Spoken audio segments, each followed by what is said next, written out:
A natureza da mediunidade. Para conhecer as coisas do mundo visível e descobrir os segredos da natureza material, Deus concedeu ao homem a visão e ferramentas especiais para entender o mundo ao seu redor e desvendar os segredos da natureza material. Com o telescópio, ele pôde explorar as profundezas do espaço e, com o microscópio, descobriu o mundo dos pequenos seres. Para que o mundo possa acessar o mundo invisível, Deus concedeu a mediunidade. A mediunidade é entendida como uma faculdade natural que permite a comunicação entre o mundo material e o mundo espiritual. Uma aptidão especial que certas pessoas possuem para servir de meio de comunicação entre os espíritos e o homem.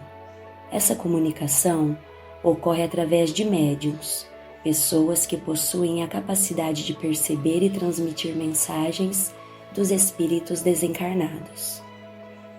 A pergunta que surge naturalmente nesse ponto é sobre a natureza da mediunidade.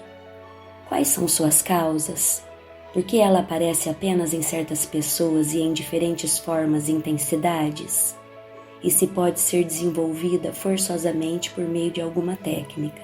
Um aspecto crucial sobre a natureza da mediunidade é abordada na resposta dada pelos espíritos à pergunta feita por Kardec no parágrafo 226 do Livro dos Médiuns.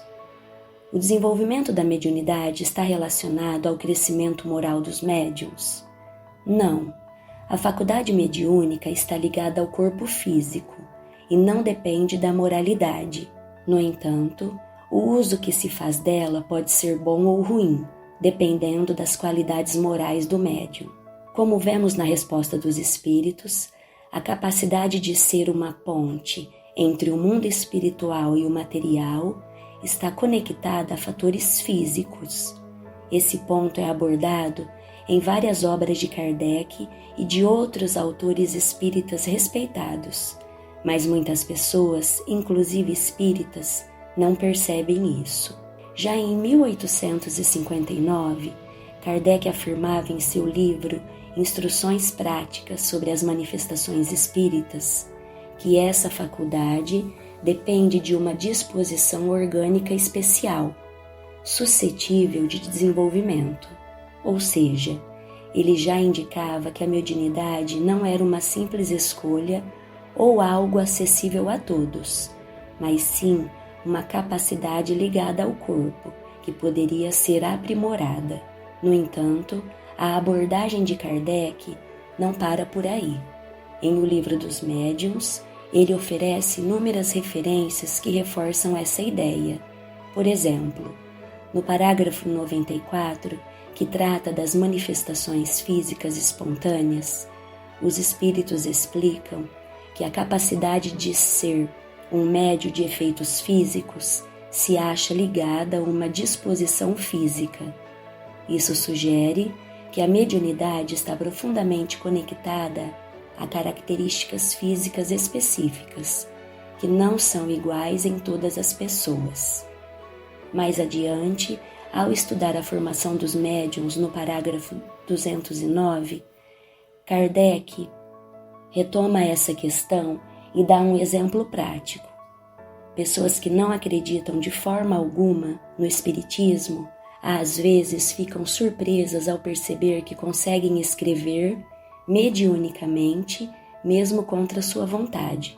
Por outro lado, pessoas que têm uma crença forte no espiritismo podem não ter essa capacidade.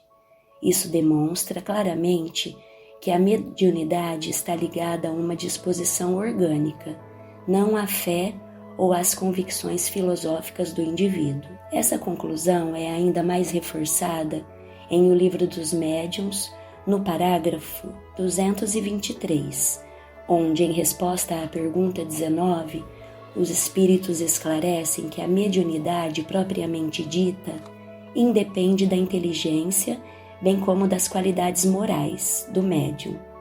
Em outras palavras, a mediunidade não depende do desenvolvimento intelectual ou moral do médium, mas sim de características físicas específicas. Portanto, a mediunidade é uma capacidade que não pode ser desenvolvida ou adquirida apenas por meio de estudo, crença ou prática religiosa. Ela está intrinsecamente ligada ao corpo físico do indivíduo. Em resumo do que vimos até agora, a mediunidade é uma capacidade especial que algumas pessoas têm de servir como intermediárias entre os espíritos e os homens.